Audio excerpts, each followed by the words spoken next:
Hello everyone, welcome back to the CFP video learning. In the last video, we've already discussed what is time value of money, what is compounding, discounting, how does simple and compound interest work. We've also discussed about the value of money increasing and decreasing because of interest rate and inflation respectively. In this video, we are going to try and understand further more details about time value of money, particularly terminologies. All those terminologies that are going to help you to solve a couple of questions.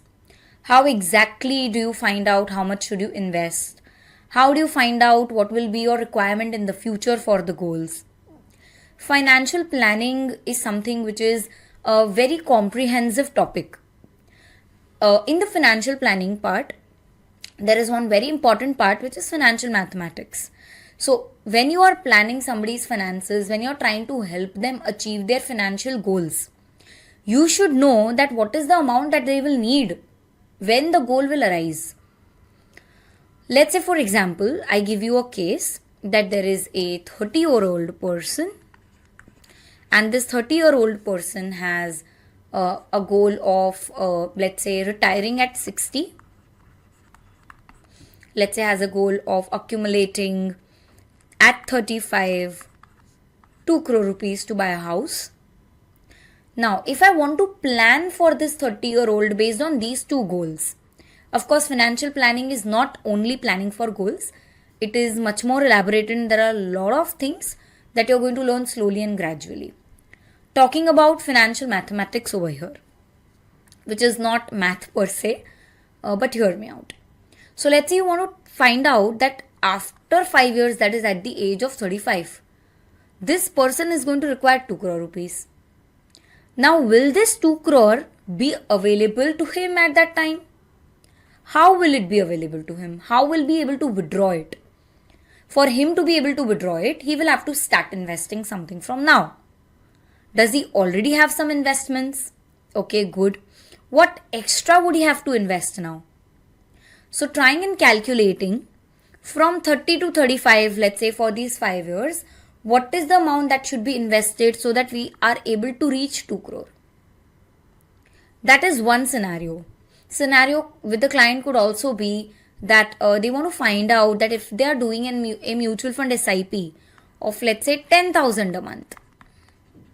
10,000 a month. How much will they accumulate after, let's say, 10 years, 20 years, 30 years? So if a person wants to find out whatever I'm investing out of that, what is the worth of that money after a couple of years? How much will I be able to withdraw? If I want to find out how much will I be able to withdraw, if I want to find out how much should I invest from now onwards, for all these financial goals, time value of money terminologies are going to help you. So these terminologies that we are going to discuss are the terminologies which are available in the calculator and in Excel sheet both, where you will use them in the formulas. So we are going to learn these couple of terminologies in this video and couple of more in the upcoming ones. So starting with the very first terminology, which is called as PV. PV is nothing but present value. Now, what is this present value? Like the name obviously says, present value is today's value. What is the amount that you're going to either receive today, or you're going to pay today, or you're going to invest today? Okay, for example, let's say you have taken a loan of rupees 15 lakhs today. That's your present value. Let's say you are investing in FD. This was, you've taken a loan, right? So that's debt. But this is your asset investment. Let's say you're investing in an FD 5 lakhs today. Again, that's your present value. Today, whatever amount that you have or you are paying or you're going to receive or you're going to invest, all of that is termed as your present value. Again, like the name says, it is in the present, and which is why there is one particular nature that it has. It is the current value. It's the current value. And it is a one-time value or a lump sum value. So for example, you are investing in an FD lump sum 5 lakhs is your PV. But let's say if I'm investing as in a recurring deposit, let's say I'm investing regularly 5,000 a month. Is that my PV? The answer is no. Let's say I'm investing in a mutual fund 1 lakh rupees as a lump sum today. Yes, that is my PV. But I'm investing in mutual funds. I'm investing, let's say, 2,000 a month. Is that my PV? It's not my PV because it's a recurring amount. It's not a lump sum or a one-time value. It's a recurring amount, 2,000 per month. That is as my SIP, and which is a recurring amount, and that's why it's not termed as PV. In math language, here in financial mathematics, present value is a one-time value which is a lump sum amount. It is not a recurring amount. That is the most important thing about PV. The second important thing about PV is, like I said, it can be something that you've received, it can be something that you're paying, it also can be something that you're investing. Okay, for example, let's say you are receiving a hefty commission this year or bonus this year because you've done very good in your work. Let's say you're getting a commission of, let's say, 3 lakhs. That 3 lakhs is your PV. That is something that you've received. At the same time, let's say you are going to pay, let's say, a huge amount of debt, repaying the huge amount of debt that you had. Okay, you're not repaying through EMI. Let's say you've taken a debt from your friend, a loan from your friend. You've taken, let's say, 5 lakh worth loan from your friend, and now you're going to repay that loan to him. Entire 5 lakh together. When you are repaying that 5 lakh today, again it's a present value. So it can be anything, something that you're paying, something that you're receiving, it can be any of it.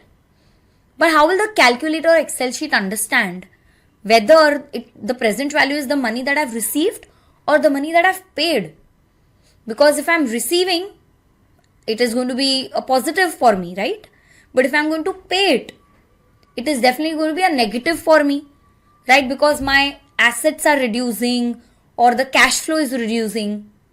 So the calculator and Excel sheet should be understanding whether it is whether it's a receipt or whether it is a payment, right? How does the calculator Excel sheet understand that? If the money is coming in, for example, I am taking a loan, 15 lakh rupees is coming in my hand, coming to my pocket. That is called as money coming in. Yes, it's a loan, but I'm going to repay it in the future, right? Not today. I'm not repaying it today. I'm taking the loan today. So I'm getting the money today. So the money that I'm getting today, that will be a positive present value. A plus sign is what we will denote to this 15 lakhs. Either no sign at all, right? So if you have to write it, write 15 lakhs in the calculator or in Excel sheet, you will just write 15 lakhs. Or you can put a positive sign plus 15 lakhs. That is what is your present value when it is received. Something that you are paying or investing. For example, let's say you are investing in this example FD 5 lakhs. When you are investing in an FD, the money from your pocket is going to the bank's pocket. So the money is going out of your pocket and it's going to the bank, and precisely that's why you will consider the money to be going out of your pocket. When you are investing or you are spending on some expense, money goes out of your pocket, and that's why you have to denote the negative sign. So either you put a positive sign or a negative depending on whether the money is received or paid. If the money is coming in, you put a positive sign. If the money is going out, you put a negative sign. To give you more examples for positive, negative, let's say for example, I am receiving a commission, like I said, of 5 lakhs. I'm receiving it, it will be positive or no sign at all, right? Plus or no sign. But let's say I am supposed to purchase an iPhone today and the iPhone is worth 1,20,000 today. I'm paying this 1,20,000 to get the iPhone. So the money is going out of my pocket, and that's why I'll put a minus sign. Minus 1,20,000. So that is how we term present value. It's a current value, a lump sum value. Put a positive sign if the money is coming in. Put a negative sign if the money is going out. That's it. That's called a present value. Moving on further to the next terminology.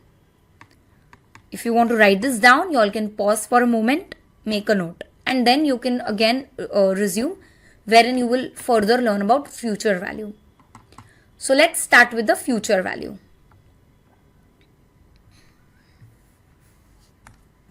Like present value is current value. Future value is future's value, right? As simple as that. So future value is FV. And yes, it is actually that simple. Future value is the value that you will need in the future. The value of money or the worth of money in the future. Today, let's say today, there is a house which values at 50 lakhs. But this is the value of the house today. This is the worth of the house today.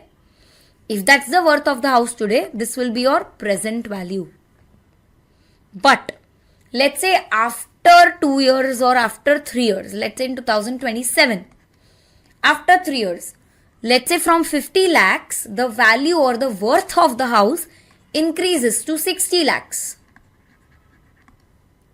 So when you are sitting at 2024 today, for you the value is 50 lakhs today. But if you go to think that after 3 years, what will the value be of this particular house? Let's say if I don't want to buy this house today, I want to buy this house after 3 years in 2027. At that time, what will I have to pay? If you are calculating that, or if it is given to you, if the value of or the amount is already given to you, let's say 60 lakhs. 60 lakhs is what you will have to pay after 3 years if you want to buy it. So today the amount is 50 lakhs, but in the future, the amount will be 60 lakhs. And that's what is your future value. So future value is again a lump sum value. It's again a lump sum value or a one-time value, like your present value. And similarly, like it states, like we already discussed, about the signs, whether the money is coming in or going out. So if the money is coming in or if the money is going out, based on that, your positive negative sign impacts here as well. If the money is coming in the future, positive. So for example, this 1,20,000 or let's say this 5 lakhs that I'm investing in FD, this 5 lakh that I'm investing in FD is a negative sign because money from my pocket will go out to the bank. So if the 5 lakh is positive today, let's say I invested in 2024. Now let's say in 2026, I want to withdraw from my FD. It's a 2-year FD. And I want to withdraw from my FD. Okay, let's say this 5 lakh, meanwhile, let's say becomes 6 lakhs. So in 2026 in the future, when I will be withdrawing it, the amount will be 6 lakhs, which will be my future value. Today I am investing 5 lakhs, it's my present value. What will this 5 lakh become after 2 years? It will become 6 lakhs, that's my future value. I am investing 5 lakh, money going out of my pocket, so minus 5 lakh. 6 lakh will be withdrawn. So from bank, money will come to me. And that's why 6 lakhs will be positive. Positive 6 lakhs. Or no sign at all. Right? One and the same. So when it comes to future value, again the logic of positive negative remains the same. If you are going to pay or invest or repay something, negative sign. The money going out of your pocket. Receiving any money, positive sign. So that is about your present value and your future value. So future value is of course the future's value. It is again not a recurring cash flow. Let's say for example, you're going to receive pension every year after retirement or every month. Today you are just sitting at age 30 and you think 60 ke baad, after 60, I'm regularly gonna get pension. Is that pension amount my future value? Answer is no. It is not your future value, because future value is not a recurring amount. Pension is a recurring amount. So it's not a recurring amount, it's a lump sum amount. That is what is your future value. So the example that we are discussing right now is FD. Minus 5 lakh is what I am investing. So this 5 lakh is my present value. Today I am sitting at 0. Always today is year 0. Next year is your year 1. Today is not your year 1. Today is year 0. Next year is your year 1. The next year of that is your year 2. This is how a number line or a timeline is created. So today at 0 I am investing 5 lakhs, so minus 5 lakhs. Okay. After 1 year nothing. After 2 years I am going to receive 6 lakhs. This 6 lakh that I am going to receive is going to be my future value if I am sitting at 0 today. At year 0 today, 5 lakh is my current value, which is my present value for me. And today, for me, if I want to understand that how much will I get after 2 years. So for me today, 6 lakhs is the future price or the future value of money. So in this example, we've understood FD mein, or when we are investing in FD, there is a minus sign. When we are investing, my present value is negative. I am receiving my future value, and that's why it is going to be positive. 2 more terminologies I will explain you with this example itself. Obviously, there is going to be some time period. First was PV, second was future value, and third terminology is NPER for this video. NPER stands for number of years? No. It stands for number of payment periods.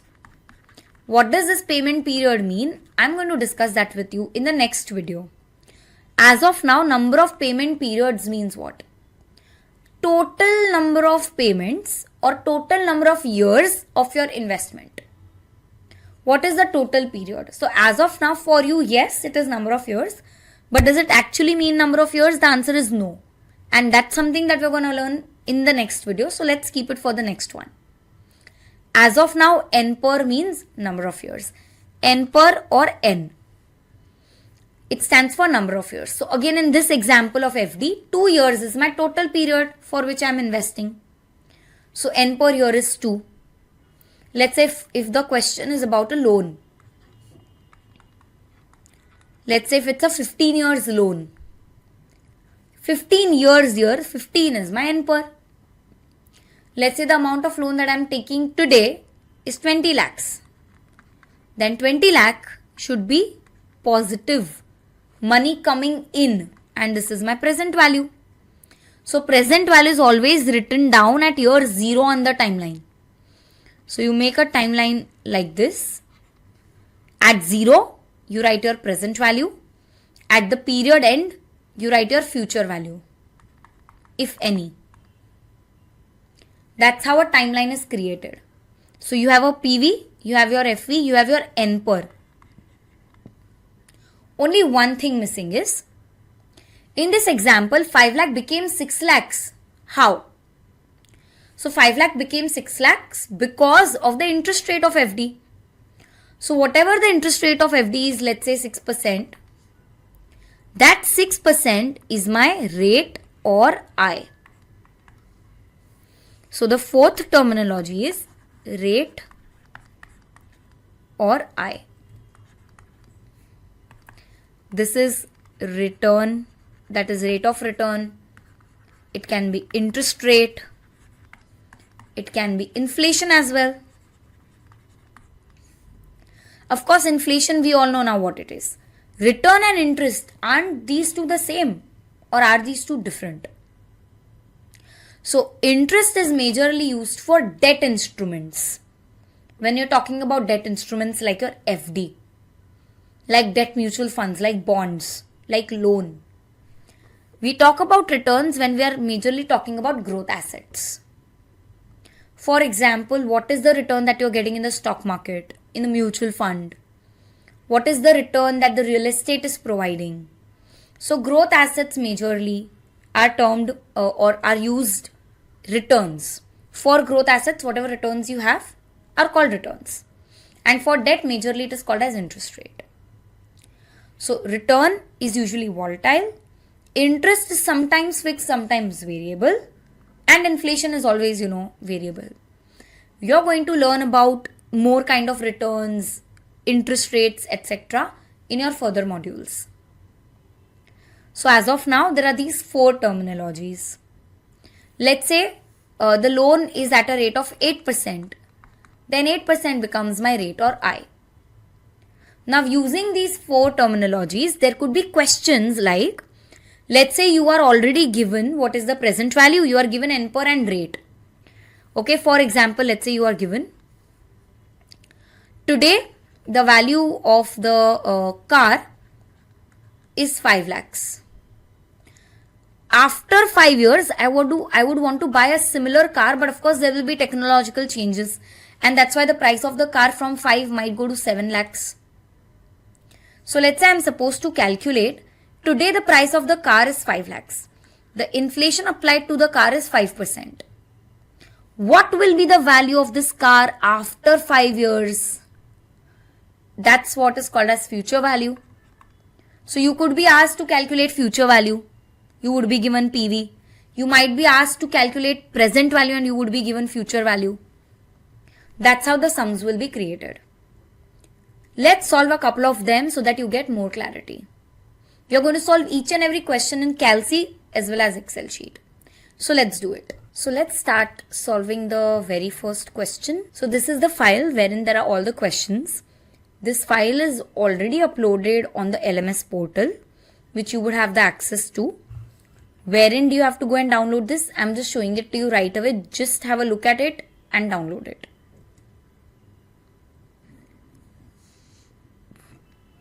So you have logged into your Seek LMS portal. Once you have logged in, what you will see is My Courses at the left. Click on that. Once you click on that, you will see Category. Click on the category and click on CFP. So type CFP and then just click on CFP. You will see multiple things over here. What you're looking for is CFP LA Intro Librarian Assessment. What is important? CFP, Librarian Assessment, FPSB Introduction. Click on that. A course opens up. You go to Modules.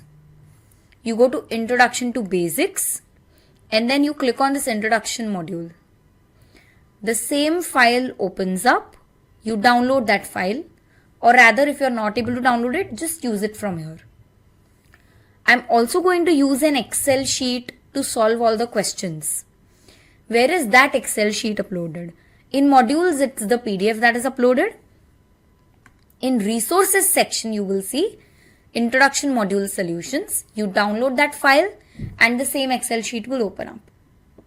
So that's how you're going to use the PDF and the Excel sheet both. Now let's try and start solving.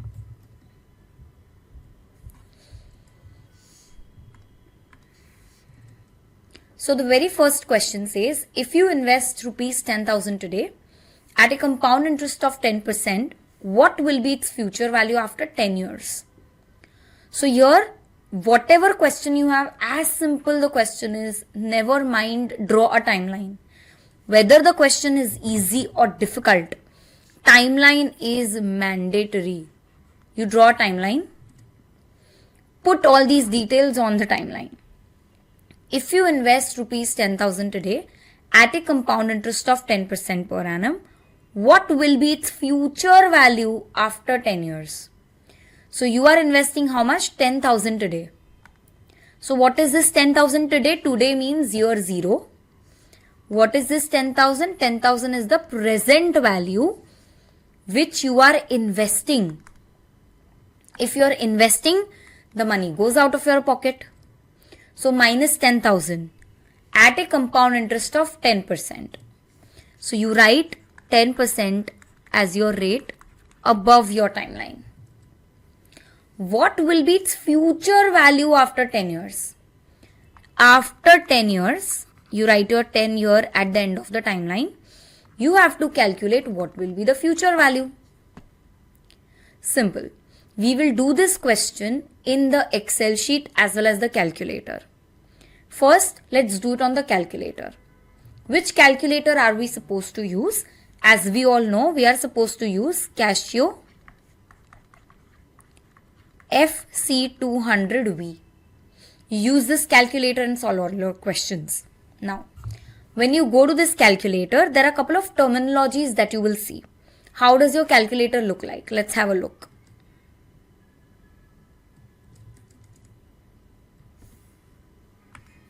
This is how your calci will look like. Okay. But since on the calculator we can't really see follow the inputs over here, I'm going to display the actual calculator to you via my video.